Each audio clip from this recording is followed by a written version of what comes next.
Hello everyone, Preeti एवटी makeup artist आणि educator. Temporary highlights कसं करायचं याची खूप जास्त कमेंट होत्या. त्यासाठी मी एक ट्रिक बनवली आहे की जसंही क्लायंट आपल्याकडे आल्याच्या नंतर आपण विविंग स्टाईलमध्ये ते सगळे आपले जे हेअर्स आहेत ते करून घ्यायचे आणि त्यावर आपण एक ब्रँड कोबे हा ब्रँड आहे आणि त्याच्यामध्ये आपण तो कलर फिल करू शकतो. कोबे किंवा बरेच काही वेगवेगळे ब्रँड्स आहेत. गोल्डन कलर मी त्यामध्ये यूज केला आहे. जेव्हाही कधी ब्राईड येतील तिचे जर हायलाईट नसतील आणि टेम्पररी हायलाईटसाठी आपण अशा काही स्प्रे वापरू शकतो. सुंदर असं स्प्रे मी करून घेतला आणि पाहू शकता तुम्ही किती हेअरस्टाईल किती सुंदर अशी छान स्प्रेड होती. त्याचं रिफ्लेक्शन ब्राईडच्या चेहऱ्यावर आल्यानंतर ते छान रिफ्लेक्ट होतं आणि तिचा टोन पण फेअर वाटायला लागतो.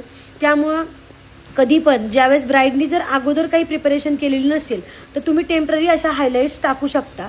आणि त्या हायलाईट्स मी टाकल्याच्या नंतर अशी क्यूट माझी सुंदर स्टुडंट दिसत होती आणि विविंग स्टाईलमध्ये मी तिला ट्विस्टिंग पुलिंग केलं आहे. तर तुम्हाला ही ट्रिक कशी वाटली मला नक्की कमेंट करून सांगा. Thank you so much.